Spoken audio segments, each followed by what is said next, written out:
Well, Elya, it's so glad to have you on the podcast. I know.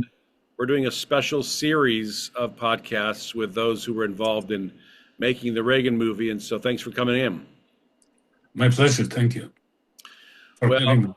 yeah, so for our viewers and listeners, is it Elya or Elya? Either way, it could be Ilya, it could be Elya, whatever makes you happy. Okay, I'm going to stick with Elya because that's what I've been calling you for the last 7 years that I've known you. But Well, I'll have to live with that. yes.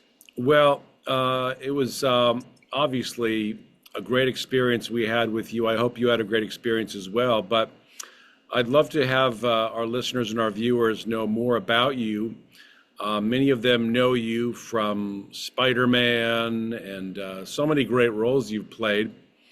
But we'll talk more later about the special connection you have to one of the characters that helped inspire one of the characters. But walk us through your coming to America, your growing up years, and then we can jump into Hollywood after that. But where did you come from? Where did you grow up, and how did you come to America? Okay, I came from Moscow. I forgot what country it was. Uh, I think it was the USSR. oh, that's right. Yeah, it was the USSR. In, I left in March of 1976, and I came to cross the border to the United States. It was June. So this June, like in a few weeks, it'll be exactly 50 years Wow. I'm there. Can you imagine? Now let me pause you for 1 second. How could you leave the Soviet Union? Were you allowed to? Very, very, very quickly. I mean, it's just as soon as they said go, I went. You were allowed to leave, or did you sneak out, or what? No, no, I left. There was a period when Russia needed American grain and, I mean, Soviet Union and trucks and all kind of technology. And Senator Jackson, late Senator Jackson, said that if you want to get some stuff from us, you should let Soviet Jews out. And so the immigration started, but officially we were allowed to go to be united with our family in Israel. A lot of people had relatives in Israel, a lot of people didn't. So all of a sudden, a lot of fake relatives started to send invitations. And I did have a real relative in Tel Aviv, and so I applied, and I got out in Wow. March 4, 1976. Yeah, 1976. yeah, 50 years, So 50. this was President Ford then was president. Was it Ford? Yeah. Yeah. Yeah, it was Ford for a few months, then Carter. Yeah, Wow. yeah, that's right. So you come to America, you're a young man, or you come to Israel, I should say. No, no, no, no. You have to apply to go to Israel. And then when you cross the border, you tell them where you want to go. And there were a few countries who were accepting refugees from Soviet Union. And it was United States, it was Canada, it was Australia. I think some went to New Zealand. I'm not sure. But those are three major countries that you could choose. If I chose the United States because I was hoping to continue my career in film and stage. Incredible. So you come over 50 years ago, you arrive in America. What is it like? First of all, where do you settle down in America? And I wanted to come to Hollywood right away, but the settlement agency said that it's too many people want to come to California. That's why, in order to get there, you need to have like direct relatives, like your mother, your father, your sister, your brother. If not, we'll send you to New York. But I said, yeah, do I have another choice? Somewhere closer. They looked and told me, "Yeah, you want to go to Arizona?" I said, yeah. And I ended up in Phoenix.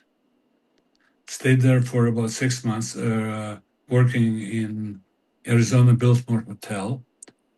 It was I had a very important position there in the hotel, actually in the restaurant. I was a busboy, and I almost grew up to be a waiter. But then I had enough money to buy a car, which I did in 1970.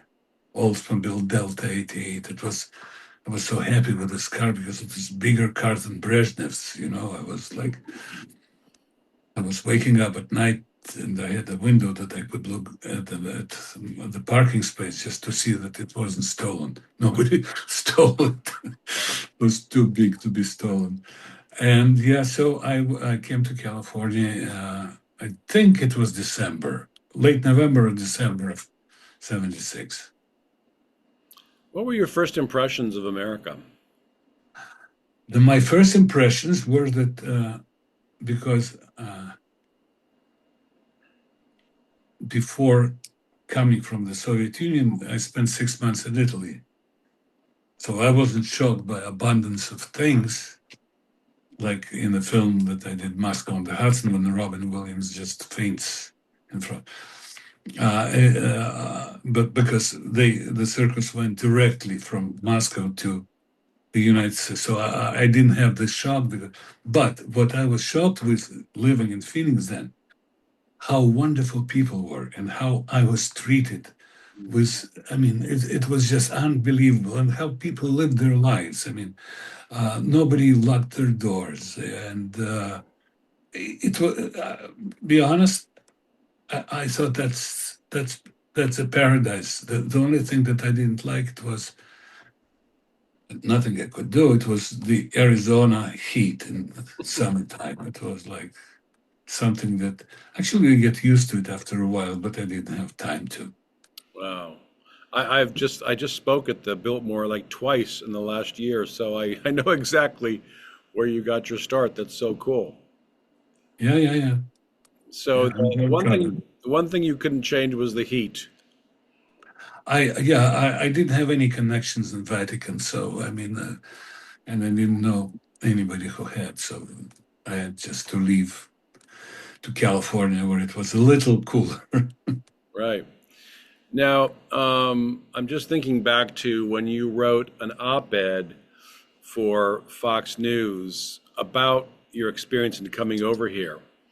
And let's talk about that, but let's talk about the famous person who read that op-ed and invited you to dinner. Oh, that was not the reason. I just knew the famous person who wanted to marry a friend of mine. Right. But Yeah, but he read the op-ed.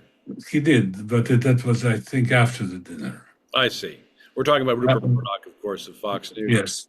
But tell me about the essay. I mean, obviously he loved it, and of course I loved it. But what were your thoughts in that one? And our readers our viewers and listeners may want to get a copy of it, or go to the website.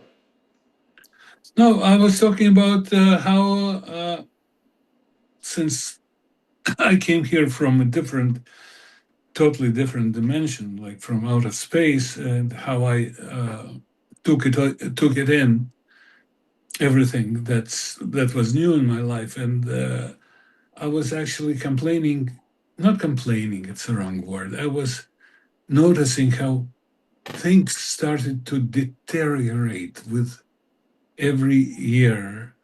They became not as they were when I came here 50 years ago. I mean, probably every person who is in my age would say the same thing. Oh, I remember when I was young, the things were much better. But that's exactly how I felt, and I always thought that America had the main advantage of Americans was that their personality there was not depressed by anything. I mean, you're free to do whatever you want. Just work hard, and you can get there. Right. Well, like in my example, I was told by many people back in Soviet Union and even here, just they were telling me, you'll never work as an actor here. I mean, because there are so many American unemployed actors, and that do they need somebody with an accent to? I mean, just forget it, learn a new skill, and then you'll be okay. But I sort of I did a couple of little things before I started to make a living as an actor, but I was very determined to do what I love to do, what I devoted my life when I went to theater college back in Russia. And I was right in the sense that I was working. Yes, I do play a lot of characters that are foreigners. So what? Not only Russians, I played Romanian, I played Germans. I mean, I played different variety of different nationalities. So, but in a real life, people have accents. They just walk around your neighborhood, walk around in my neighborhood. There are people from all over the world. So I was lucky, and I was persistent in that, and I think I thought that with the time passing here, that to to be your own person, it's not really, the government doesn't really want it. They want you to be like everybody else. They want to be like, they, they don't want you to stand up. They want you to think like they want you to think. They want you to say what they want you to say. And if you have your own opinions, they quite often you have to pay price for it. They punish you, and it's very interesting because a lot of I'm talking mostly now about people in Hollywood, and I remember how outraged everybody was about the McCarthy eras in Hollywood when the people were losing their livelihoods because they were thinking uh, were on the left, and how outraged the Hollywood was that this could happen in America, that for your ideas, for your thoughts, you could be punished. So now it's McCarthyism in reverse. I mean, I know quite a few actors who are conservatives, like I am, that hardly can get some work, and only in pictures or in productions like yours, thank God they exist, we can survive. Well, so when you arrived in Hollywood, first of all, I love your perspective as somebody who comes to America and has such an appreciation for America. I often joke that I want Congress to be filled with only refugees from Cuba and Vietnam, maybe the Soviet Union too, because those people appreciate freedom so much. And I want my kids, as much as possible, I try to have my kids hear the stories of people who came to America because they love America. But I mean, you have friends who you can ask to tell your kids stories, but how many people listen only to what they are told in schools? I mean, I even take my daughter, who is in August she'll be 29. I mean, she's so brainwashed. I mean, right away she was programmed in starting, I think, middle school, that all Republicans are bad people. And that's, I mean, that's comes into your brain and stays there for the rest of your life. And whatever, I mean, when you ask to like look at the both sides, it doesn't work. I mean, they just cut you off and they say, no, I don't want to talk about it. So that's, and it's, I'm talking about somebody who's very close, who I love, but there are so many kids I know that are the same. And it's very sad that the brainwashing starts with schools. I used to respect American teachers. I don't. I mean, I respect some, but most of them in the public school system, I don't. How long did it take you before you arrived in America to get your acting career going? About 6 hours. No, I'm joking. It took me not that long. Actually, my first job in Hollywood I got after about 6 months being there, with almost, I mean, no English. I really spoke very, very few words. And but the first part I got, it was a part, but it was in a silent movie. Gene Wilder's made a movie called The World's Greatest Lover, where they were looking for an actor to replace Rudolph Valentino. And I was playing one of the actors trying to for the part, but I just didn't have to speak. So, I mean, I spoke, but nobody could hear. So I spoke Russian, of course. And I was playing a sheik. He arrived on the course, on a horse. And my partners in the scene were Danny DeVito, totally unknown then, and Peter Ustinov's daughter, Pavla, Hmm. wonderful actress. So that was my first job, and I got into the union, Screen Actors Guild. And after that, I started to get some parts, some bigger, some smaller, but started started to build up my portfolio, so to speak. Wow. So you really you began acting very quickly after you arrived. That's incredible. That is part of the American dream, isn't it? That you. Yeah, yeah, I was very lucky, and I should mention one other name that helped me here. It was, I mean, unfortunately, he passed on a few months ago. It was a producer by the name of Paul Maslansky, Mhm. not confusing with Paul Mazursky, who I also Right. was friendly with and worked with. But Paul Maslansky is famous for Police Academy series. Hmm. Hmm. He created it, and I met him through mutual friends. And he, unlike a lot of people who said that, oh, we will help you, we will do so for you, he was the only one who actually helped and introduced me to the casting director who was casting Gene Wilder's picture, and that's how I got started. So I just wanted to mention his name. It's a big loss for me. We stayed very close friends till the end. Uh, Right. I think Ilya, you and I might have met through Richard Dreyfuss. Does that sound right? we are friends with Richard. Yeah, Richard. Feeling we met through Richard because, as you know, I tried really hard to get Richard to play Gorbachev, and we went I, back and forth for many I years. think we met. I think we met before that, Maybe, didn't we? maybe so. But yeah, Richard is a good friend of yours, I think. Yeah. And we had a great relationship, but we couldn't quite get there. He wanted more of a focus on Gorbachev and less on Reagan's childhood. But anyway, we had great conversations over the years, and Richard's a great man.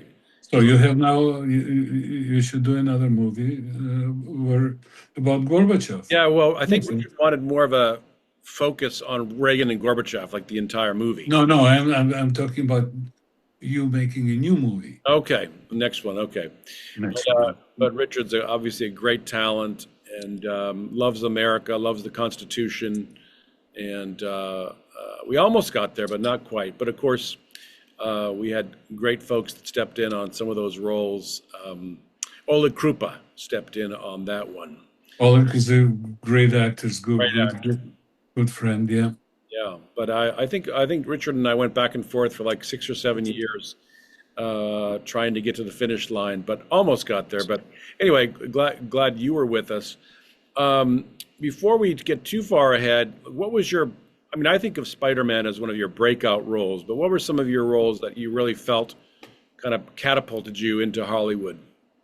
I don't think it was my breakout role. Spider-Man is, I mean, because of memes that there were tons, and it was a funny character. But I think my when I actually started being noticed, it was Paul Mazursky's Moscow on the Hudson. Right? '83 with Robin Williams. Right. Then I was in a couple of big movies. I did uh, Space Odyssey 2010. Hmm. I did Air Force One, where I played the bad guy. By the way, you filmed Air Force One. Were you on? That was on a set, right? That was not the real Air Force One, of course. Yeah, and I'll tell you another secret. In 2010, Space Odyssey, we also didn't travel out of space. We filmed it on a set. But Shocking. it's just between me and you, yeah. Well, I mentioned that because I believe, as far as my research, and I could be wrong, somebody can correct us, but I believe that we were the first movie to shoot on the real Air Force One for Reagan. Oh, yeah, yeah, of course. No, we built a set. It was a wonderful set on Sony Studios, and actually, I played the pilot, and the cockpit was carbon copy of what they had in 747, and I had two pilots training me what buttons to push and what not to push. Right. And I, I was like in a toy store. Like I was just like a kid, I was flying a real airplane. Right. Uh, Yeah, so we had the good fortune because of COVID. The Reagan Library was shut down for about a year. and So, they let you use oh the yeah, we had to run the place for I think a week or 10 days, and we shot on Air Force One. We shot the KAL shoot down scene. We shot Marine One. So that was a really rare treat. I don't think it would have been possible, during if normal not for COVID, yeah. open. Yeah. Yeah, so we were fortunate. No, you made a very nice movie, and everything looks very, very real. Um, and Dennis just did a marvelous job. It's fantastic job. He Well, looks like him, yeah. we need to get you registered as a film critic because the film critics didn't think so. We need to get you registered at Rotten Tomatoes as an official film critic. Please do, yeah. And the salary will negotiate later. We don't need to. Well, yeah, I want to talk a bit.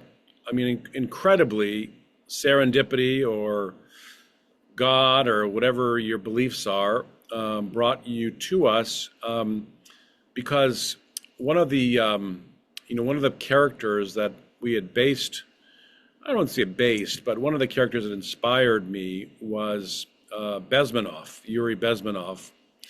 Um, I think most of those who have followed this series know that I had a dream about the opening scene, the KGB agent, and all that stuff. So I really can't take credit for it. But once we had the idea of telling Reagan's story through the KGB agent, then I discovered Yuri Bezmenov, who was a real KGB agent who defected to America in the early '80s.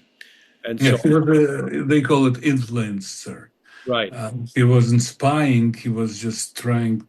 I mean, his official position was, but uh, showing USSR in a positive light. I mean, yeah. it's So I just want to set you up for our viewers and listeners to understand who Yuri was. So he came to America, he defected, and then he began to give lectures in the U.S. about first in Canada, then US. yeah, and about the dangers of the Soviet Union. And so anyway, he was a great model, and we used some of his lines in the film actually, where John at the end talks about people will not give their lives for a state or for ideology; they give their lives for one another. So we kind of cribbed some of those lines from him. But amazingly, when when you arrived on the set, we began to talk about this, and you were like, "Oh yeah, Yuri, he used to work for me."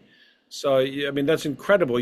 What are the chances of you guys having that relationship? And please tell me the story about Yuri. Tell our listeners and viewers about Yuri.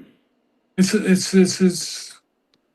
uh, like in between jobs, I had to make a living, and with a friend, we started a newspaper, a Russian language newspaper, in 1980. It still exists. I don't own it anymore, but it's called Panorama. It's a weekly paper, and it was because the only there was Russian community in Los Angeles was getting larger and larger, and the only news source they had was a New York-based paper, New Russian World, or Word, that was arriving to Los Angeles a week later. So we started this paper and were very successful. And one day we have a visitor, and he said, "Hello, my name is." He didn't say Yuri Bezmenov because he changed his name in America. Right. What was his U.S. name? Thomas Schumann. Thomas Schulman. Okay. Yeah, that was his pseudonym, and he was writing under this name. And I didn't see his passport. I don't know if he changed it officially or not. But Thomas Schumann was the name he was going in the newspaper. And he said that he worked for Novosti, and Novosti, that's a news outlet that, like the government, the main USSR government news outlet. Right. And most of the people who work there, they're connected to KGB, and so was he. And he was stationed in India, Right. and Right. he hated the whole idea. He didn't like. He knew what he was doing was wrong. Right. He understood that he didn't want to live telling lies till the end of his existence. So what he did, and India is a very interesting country where you could do that. He dressed up as a hippie. I, I, Somewhere I saw a photograph of him as a hippie because he showed it, and if I'll find it, I'll definitely send it to you. But for now, I didn't find it. And he made his way to Pakistan, where he showed, because India would probably won't give him political asylum. So in Pakistan, he asked for, he went to the Canadian, for some reason, embassy and asked for political asylum, and he was given it. And he flew to Canada, where he worked some television station for a while. His English was perfect because he was trained to be influencing the free world. And so he worked in Canada, and then I think it was because of the lady that he wanted to marry. He moved he came to Los Angeles, came to us, and we saw his writings, saw his caliber, and we thought we're very lucky, would be very lucky to have him. So we hired him. In the meantime, he was sometimes taking, like, say, I need a week off. Why? I'm going to, with a lecture I was invited to. And what he was doing, he was telling people, like my character in your movie, was telling people the real truth, not the truth that most of the media were telling him. And as a matter of fact, anybody who is watching us now or sometime later, I really urge you to look up this name, Yuri Bezmenov. You will write it down and for the audience if you can, Mark. So I don't want to waste our time spelling, but he has few videos on YouTube Yep. which are so educational. And if you had doubt about what we're facing, what's happening now here, it'll turn you around. It'll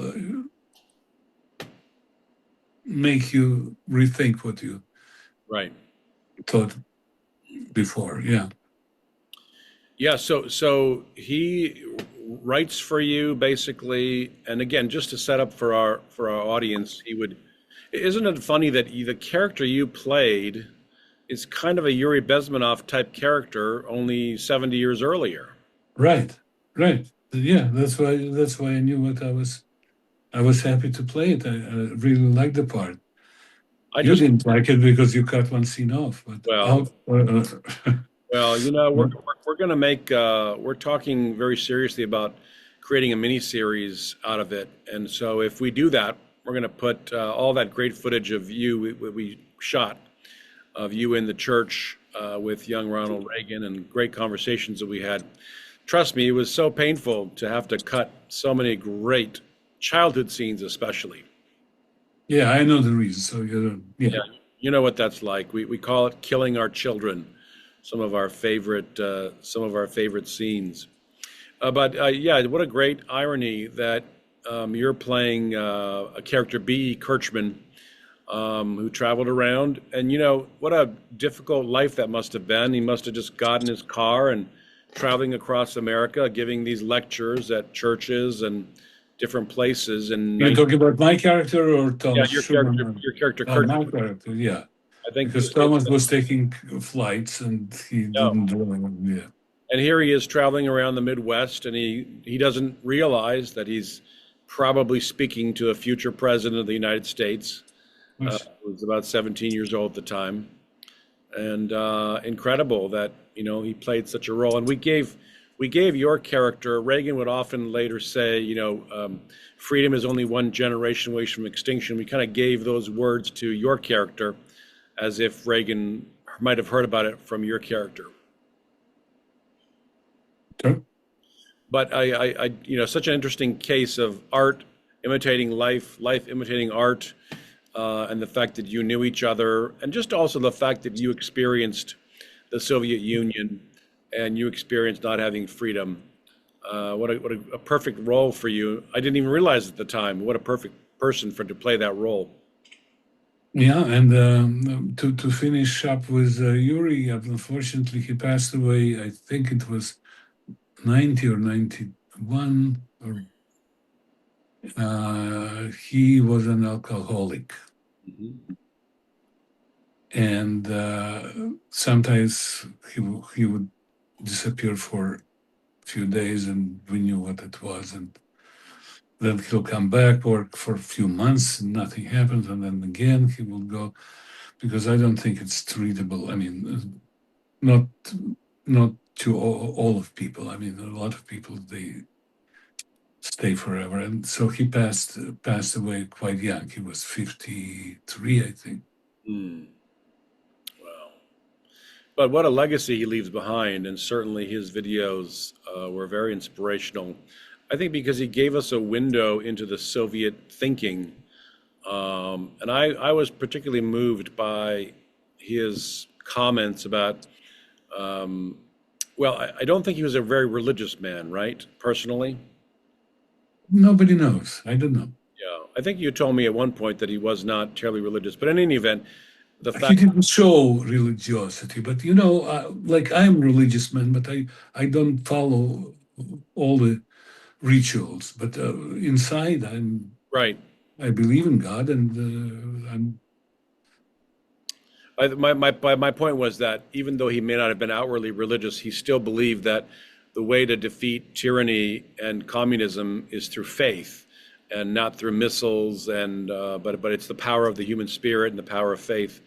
And of course, that great line about people will not, sacrifice themselves for 2 + 2 = 4, which is truth, but they will sacrifice for God or Jesus. Those lines that he gave were so powerful. yeah. And look what's happened with the world today. I mean, there are people, unfortunately, wrong people, but I'm talking about these Islamists who kill in the name of the religion. Yeah, what are your thoughts on that? Which is a greater threat in your mind, Islam, radical Islam, or communism, or both, or a combination, or what? At this point, I don't think communism really is a big threat. I mean, China is only in the name they're communists. I mean, they have plenty of free enterprise, which we didn't have in Soviet Union, and people are free to go wherever they want to. So, but they keep this logo of communism, but it's not really a communist country. The only country that really is communist probably is Cuba, but you know how they live there, and I don't think they're a threat. So I don't think that we are threatened by communism. I mean, we're threatened by the far left who think that communism is something that everybody makes everybody happy and everybody equal. But for some reason, everybody calls them uh, how do they call them, the far left? How do you call them? The That's progressives. I don't understand why, and they should be called regressives because it was tried so many times, different parts of the world, and it never worked. It never worked because I mean, the one thing is to promise something, and the other thing is to deliver. Like Soviets during their revolution in 1917, they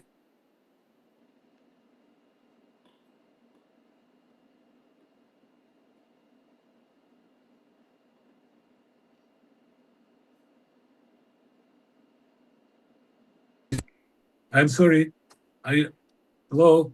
okay. We'll pick it up there. Yeah, yeah.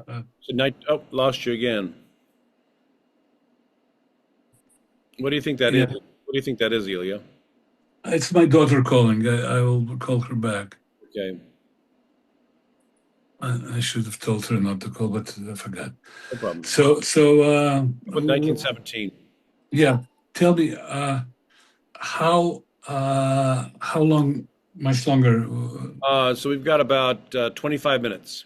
Wow, 25 more minutes? 25 more minutes of your beautiful face. Ay, ay, ay. You okay? Uh, can we do it a little shorter, okay, like 15 minutes? Sure. Yeah? Yep. You'll, okay. Because, yeah, so they should be called regressives because it was tried so many times when during the Russian Revolution in 1917, what communists promised to everybody, every peasant will have land, they'll give them land, every worker will have a factory. They give nothing. But it was so easy to promise, and people were getting excited. It's like Democrats. Look at California now. We'll give you free there, or in New York. We'll give you this. We'll give you cheap housing. We'll give you just you don't have to do anything. Just be there, Yeah. and everything will be free. And very soon, Russians understood that it was communism worked only for the people who were on the very top. The other ones they got nothing. It reminded me my favorite story I was telling my daughter about in the middle school. They were trying to elect a president, school president, and there were like a lot of girls and guys. They were trying to become a president, so they had the rallies, and they were one said, "Oh, well, I'll get the best computers for the whole school. If I'm a president, I'll get the absolutely best." The other one said, I'll make that every classroom will be so green. We'll bring all the." And one girl stood up and said that every weekend, if I become president, every weekend, every student will get a pint of ice cream. And of course, she won the election. But she couldn't deliver. She didn't have any money to buy everyone. So it's such a good allegory to what's happening now. And I'm so surprised that people, especially here in California, who can't. I mean, they're like little children. They don't understand. I mean, look at the ads the Democrats are playing for the governorship. The stupidest man. I mean, just look at his face. Tire. I'll give you this. Everything will be green. And the only thing he doesn't say, I'll give you every weekend ice cream. I mean, he promises you the whole in Mandavi in New York. So and grown-ups here, a lot of grown-ups, they fall for it, they buy it, they listen to words, they don't lead, they don't see what's happening with Los Angeles, where we're taxed more than any state in the country, and every time they say, "Oh, we'll get this money for education, we'll get this money for the roads." I mean, I don't know where you live. I mean, I know where you live, but I live in the valley, and taking Laurel Canyon, it's the canyon probably was built by ancient Romans. I mean, you jump up and down. It's and who knows when they will going to repair it, or I mean, or just streets in Los Angeles. I bought last year. I bought a new car, which now new cars don't have spare tires. I'm very nervous driving without a spare tire because the roads are just. I mean, there is so many potholes and stuff like that, and it's just awful. Why do we fall for this stuff? Why is that? Why aren't we wiser? Why can't we learn from history about people that promise free stuff? Because starting in, as I said before, starting in the middle school, you start to be indoctrinating. Most of the teachers are taught by liberals, and they are liberals themselves. They don't speak from experience. They speak from what they read or from what they heard, and they indoctrinate our children. Just as I said, they just implant into you that Republicans are bad, Democrats are good. So whatever, it doesn't matter what the results that they could give, that they could get out of Republicans. And if you go back to California history, I mean, every time we had a Republican government or mayor, city was in much better, and the state was in much better shape than today. But for them, it becomes like a sect. They are members of the sect, and they will never betray it. The worst part of it, that some of them, they say, oh, it's so bad in California, I'll go and I'll move to Arizona or to Texas. And they move to Arizona and to Texas because it's impossible to sustain a life here. Try to buy a house there. I mean, it's for young people to afford to buy a house. I don't know. He must make six figures at least. No, it's Not crazy. every, yeah, not everybody makes six. A lot of people don't make six figures. So they move to another state, and you know what happens then? There they have elections in Arizona. They have and how they vote? They vote Democrat. Hmm. Hmm. They bring the states that are prosperous now and doing well. They want to bring, and then if it become too inconvenient, they'll move again. So it's like a vicious circle. You don't know where to go. You go to Texas today, half of the Texas is Democrat. Well, before we've talked a lot about philosophy, but I also want to hear about acting and your philosophy of acting and what you bring to the roles you play. What do you have a sort of a worldview or an overall philosophical approach to your acting to the craft? The philosophical approach is just try to do the best you can, from try to understand the character and try to get into his mind. And if he's a bad person, try not to be one-dimensional, just playing a monster. Try to find what is there anything good in him, and then you will find a more interestingly shaped character. And I had a very good school in Soviet Union. They had very good acting school, and that's what they teach you. Is that right? Yeah, yeah. What would Theater. what would your career have been like if you'd stayed in the Soviet Union, your acting career?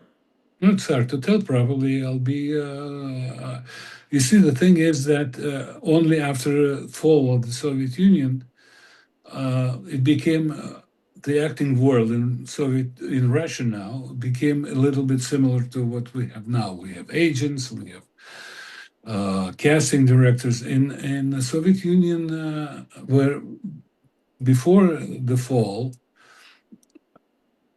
to become an actor, you had to have a diploma. You couldn't just, unless you're a child actor, you had to graduate through 4 years theater school, and the biggest competition was to get into those schools because a lot of people from all over the countries, even they had theater schools in smaller cities, but everybody knew that if you get into Moscow or then Leningrad school, then your chances of a good career are much higher. And so the biggest competition was to get into the school. After you got to the school, you were guaranteed work as an actor, guaranteed by the government. Not necessarily in Moscow or Leningrad, they could send you to Right. some other city in Siberia. And so, I mean, there are good teachers there too. But to be real successful, then you had to live to work in Moscow or in Leningrad. And so the whole system was very different from it's now. Now they have agents. Now everybody can say I'm an actor. Some of the people even succeed without any schooling. So you would have been on TV, stage. I was working on the stage. Yeah, I was working. I was lucky. I was working in Moscow.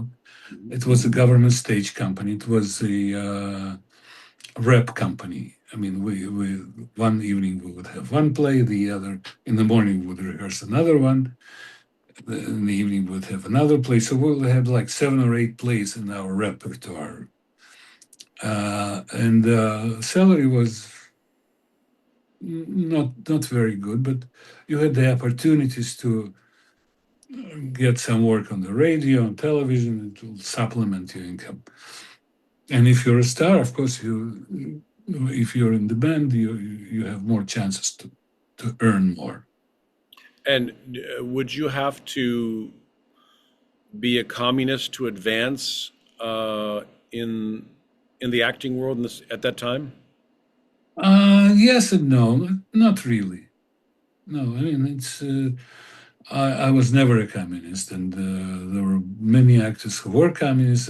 It helped them maybe to get some privileges, some acknowledgement from the government, some medals. But in the theater, being a communist didn't really matter. I mean, you couldn't be anti-communist, then you'll go to jail. But you didn't have to be a member of the party. Did you have to be careful about what you talked about, your Of conversation course, with of course, friends? of course. Of course, I mean, even now when I speak to my friends in Moscow, I uh, try not to say things that I know that could be overheard, that could hurt their livelihood. Even now. Even now, yeah, even now, And because by that you mean anti-Putin type things? that's right, that's right, and or saying something nice about Ukraine, that they're winning, it's great, and I mean, you don't want to do it to your friends who live in Russia, in Ukraine, yeah. So one of the stories that John Voight told me that he brought to the character that he played was he visited the Soviet Union and then he visited Russia after communism ended. And he said that he noticed that people's eyes were dead in the Soviet Union era, and once later, their eyes came alive. Do you notice anything? Did you notice anything like that before and after communism? Uh, No, it was easier for him to notice it because he came from outside and observed. And I visited several times after fall of Russia. I was married to a girl who whole family stayed in Russia, so we were visiting. And well, some things were much better because the freedom to travel. In the Soviet Union, you couldn't leave the Soviet Union. You were like caged, Right. unless you were like very, very prominent communists. And but now uh,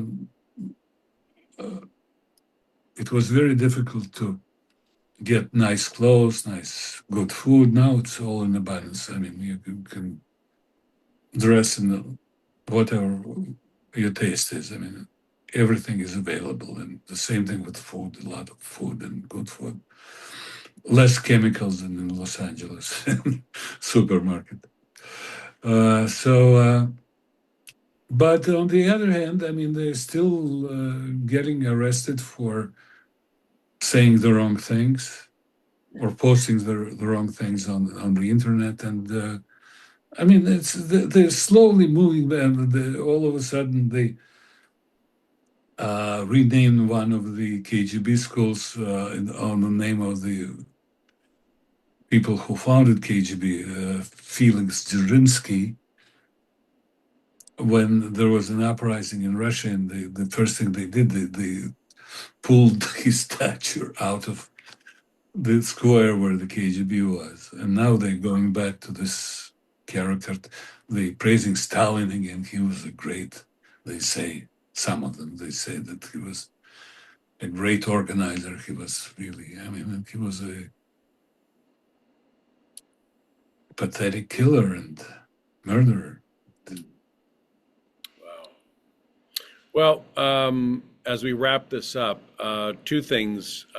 What are your next projects that you have in mind? And, what's your message to all of us here? You adopted America as your country, but what would your message be to us today?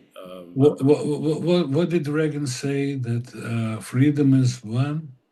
One generation away from extinction. That's my message. That's my man. Be very careful. It's so easy to lose, and it's so very. Look at Iran, how people live there. I mean, they can say what they want. They can. I mean, how the government treats them. Don't lose it, guys. Cherish it. What is your concern? Is it concern like a Mamdani type character becomes mayor, gets power, and what? Refuses to leave office, or like what is the danger? No, the danger is that people, despite his awful policies, will re-elect him to higher office, Oh, And who knows? I mean, look at our governor here. I mean, he wants to be president. I'm talking about Newsom. I mean, I, I I don't think he deserves to be in politics at all.